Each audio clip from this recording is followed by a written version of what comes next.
나이가 든다는 것 이 말 들으시면 어떤 이미지가 먼저 그려지세요? 음, 도통은 좀 편안한 소파나 잔잔한 오후 같은 걸 떠올리지 않을까요? 그렇죠.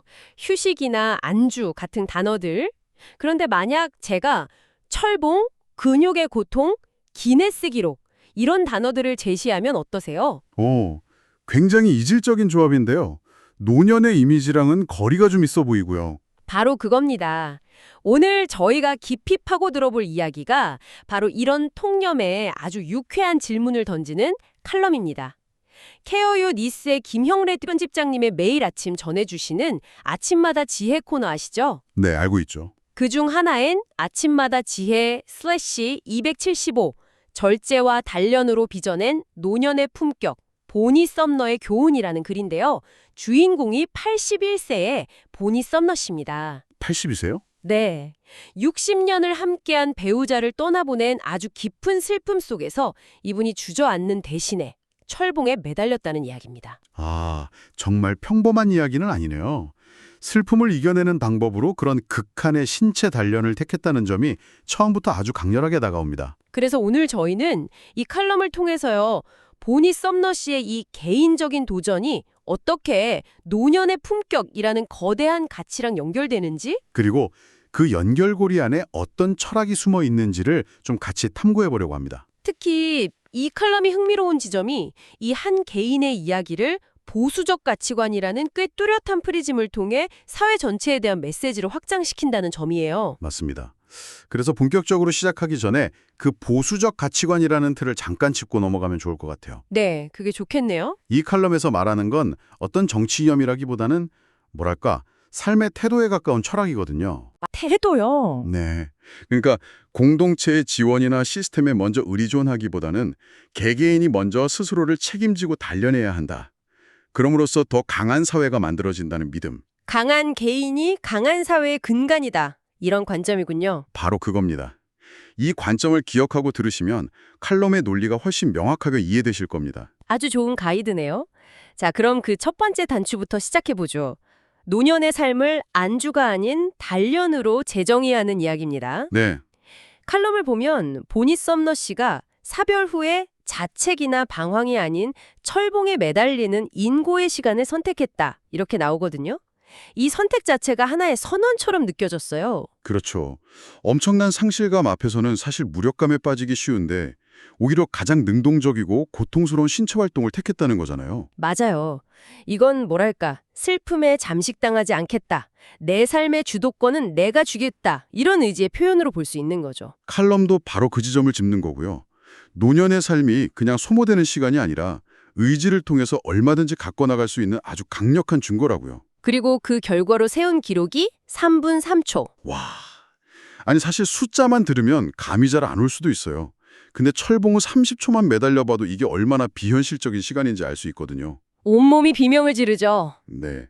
그래서 칼럼에서는 이 3분 3초를 그냥 숫자로 보지 않고요.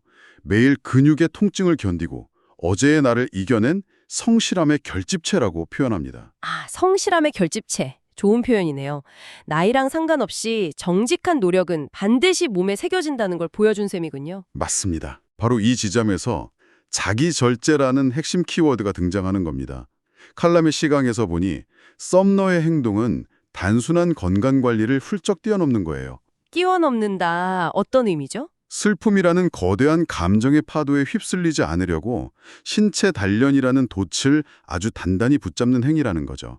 감정을 통제하고 신체를 단련하고 아, 그걸 통해 가족과 사회 앞에 떳떳한 개인으로 바로 서려는 의지. 이게 바로 칼럼이 말하는 철저한 자기절제의 본질입니다. 듣고 보니까 이 나이에 뭘 더하겠어. 이런 체념 섞인 말들이 얼마나 패배주의적인 생각인지 다시 한번 생각하게 되네요. 바로 그 지점을 칼럼이 정면으로 지적하고 있는 거죠. 우리 사회가 노년의 가능성을 너무 좁게만 본 건 아닌가 싶기도 하고요. 네, 노화로 인한 신체적 쇠퇴를 그냥 피할 수 없는 숙명으로 받아들이는 대신에 인간의 의지와 꾸준한 단련으로 충분히 극복할 수 있다는 가능성을 몸소 보여준 거니까요. 이건 단순히 운동하냐 할머니의 이야기가 아니군요. 그렇죠. 삶의 마지막 순간까지 자신의 존엄성을 지키려는 한 인간의 태도에 관한 이야기로 읽히게 되는 겁니다. 그 태도라는 말이 정말 중요하게 들리네요. 그런데 칼럼은 여기서 한 걸음 더 나아가더라고요. 보니 썸너 씨의 그 태도가 개인의 존엄을 지키는 걸 넘어서 사회 전체에 대한 책임과도 연결된다고요. 네, 바로 그 부분이 아주 흥미로운 지점이죠. 개인의 선택을 사회적 가치, 즉 책임감과 투자의 문제로 확장시키는 두 번째 주제로 자연스럽게 넘어가게 되네요. 칼럼이 계속해서 증가하는 시니어 복지 예산 문제를 슬쩍 언급하잖아요. 네, 그러면서 보니 썸너 씨처럼 스스럼 건강을 챙기는 노력이 개인이 사회에 대해 가질 수 있는 가장 숭고한 책임감 중 하나다. 이렇게 주장하죠. 와, 그 표현, 숭고한 책임감, 굉장히 강한 표현이죠. 네, 저도 이 부분에서 잠시 멈칫했어요. 내 건강을 챙기는 게 어떻게 사회에 대한 책임이 될 수 있다는 걸까? 여기서 아까 말씀드렸던 보수적 가치관이 다시 한번 선명하게 드러나는 겁니다. 개인의 건강을 그냥 개인의 문제로만 보지 않는 거예요. 아, 내가 건강하지 못하면 그로 인해 발생하는 여러 비용들, 예를 들면 의료비나 돌봄 비용 같은 것들이 결국 가족이나 사회 공동체의 부담으로 이어진다는 인식이 깔려 있는 거죠. 그렇군요. 따라서 스스로 건강을 지키는 것은 공동체에 폐를 끼치지 않으려는 아주 적극적인 형태의 책임감 있는 행동이다. 이런 논리입니다. 칼럼에 나온 비유가 이 논리를 정말 잘 보여주는 것 같아요.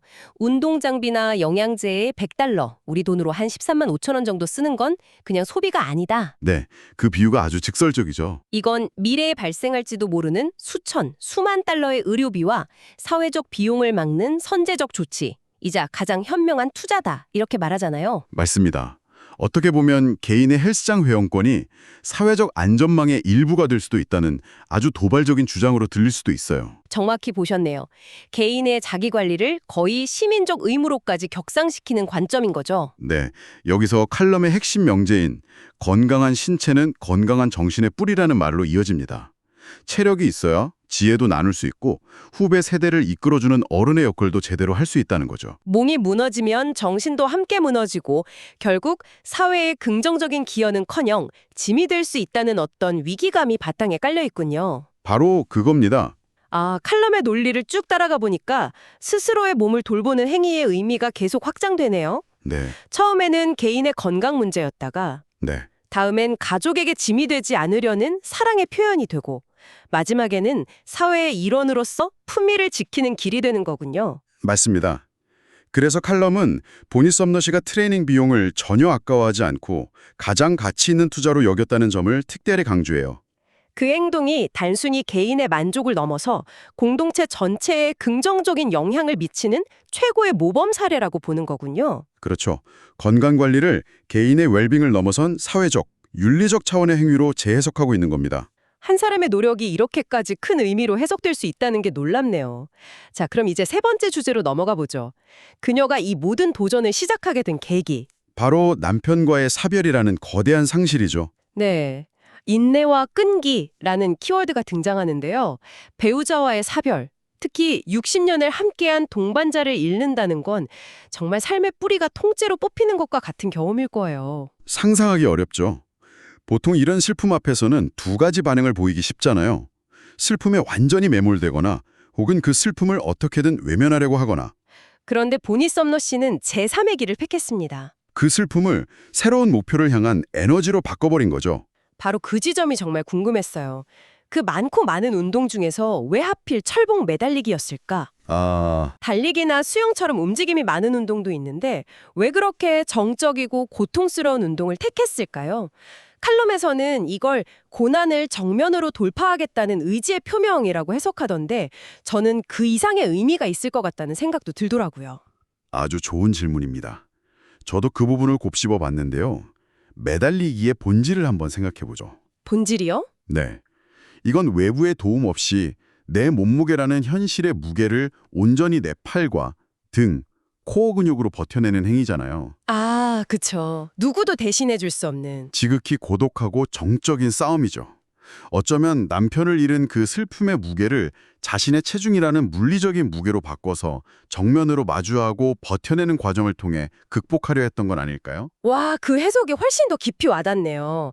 슬픔에서 도망치는 게 아니라 내가 통제할 수 있는 고통을 선택해서 더 거대한 고통과 마주하는 방식이라니. 심리학에서 말하는 외상 후 성장이라는 개념과도 좀 맞닿아 있는 것 같아요. 끔찍한 경험을 하고 나서 오히려 이전보다 더 긍정적으로 성장하는 현상 말씀이시죠? 그렇습니다. 칼럼은 이것이 전통적인 가치관에서 시니어가 갖춰야 할 최고의 미덕으로 꼽는 인내와 끈기를 몸소 보여준 사례라고 분석합니다. 역경 앞에서 도망치거나 회피하는 게 아니라 정면으로 맞서 싸우는 태도. 바로 그 과정을 통해 삶의 주도권을 되찾는 모습을 보여주는 거죠. 슬픔이라는 감정에 휘둘리는 수동적인 존재가 아니라 내가 선택한 고통을 감내하면서 삶의 통제권을 다시 쥐는 능동적인 주체가 되는 겁니다. 이것이 바로 칼럼이 말하는 시니어의 지혜이자 품격의 한 단면이군요. 네, 맞습니다. 자, 그럼 이제 이 모든 이야기를 종합해서 칼럼이 내리는 결론을 살펴볼 시간입니다. 쇠퇴가 아닌 완성을 향한 여정. 칼럼은 시니어의 삶을 이렇게 봐야 한다고 아주 힘주어 말하고 있어요. 이 부분이 칼럼 전체를 관통하는 핵심 메시지죠. 노년이라는 시기를 단순히 기능이 떨어지고 생물학적으로 쇠퇴하는 과정으로만 볼 거냐? 아니면 아니면 평생에 걸쳐 쌓아온 경험과 지혜를 바탕으로 인격을 완성해 나가는 능동적인 시기로 재정의할 거냐? 칼럼은 당연히 후자를 선택해야 한다고 말합니다. 보니 썸너시의 도전은 이 땅의 모든 시니어에 큰 울림을 준다고 표현해요. 그리고 근력을 키우고 정신을 맑게 하는 그 고통스러운 단련의 과정 속에서 비로소 시니어의 진정한 품격이 완성된다고요. 패배주의에서 벗어나서 어제보다 조금이라도 더 나은 오늘의 나를 만들려는 노력이 필요하다는 거죠. 네. 그리고 그 품격 있는 삶의 태도가 바로 우리 사회를 묵묵히 지탱해온 어른들의 저력이며 다음 세대에 물려주어야 할 가장 값진 유산이라고 칼럼은 최종적으로 결론 내립니다. 마지막 문장에 특히 기억에 남네요. 그렇죠. 꾸준한 단련과 절제된 생활을 통해 우리 모두 각자의 삶이라는 철봉 위에서 당당히 버텨낼 수 있는 힘을 길어야 한다. 이 강력한 권고로 글이 마무리됩니다. 각자의 삶이라는 철봉이라는 비유가 정말 많은 생각을 하게 만듭니다. 오늘 저희는 81세 보니 썸너시의 도전을 절제, 책임감, 인내라는 키워드로 통해 사회적 가치로까지 확장시킨 한 칼럼을 깊이 있게 들여다봤습니다. 네. 개인의 신체 단련을 사회적 품격의 문제로 바라보는 시각, 그리고 노년의 삶을 쇠퇴가 아닌 완성의 과정으로 재정의하는 관점이 정말 인상 깊었습니다. 네, 한 개인의 작은 이야기가 어떻게 우리 사회 전체를 향한 큰 질문으로 확장될 수 있는지를 잘 보여주는 글이었어요. 맞아요. 이 칼럼은 분명 시니어의 품격에 대해 이야기하고 있지만 저는 이야기를 나누는 내내 어쩌면 이것은 모든 세대에게 던지는 질문일지도 모른다는 생각이 들었습니다. 아, 모든 세대에게요? 네, 그래서 마지막으로 당신에게 이 질문을 던져보고 싶네요. 당신의 삶에서 당신이 매달려 인내하고 있는 철봉은 무엇인가요?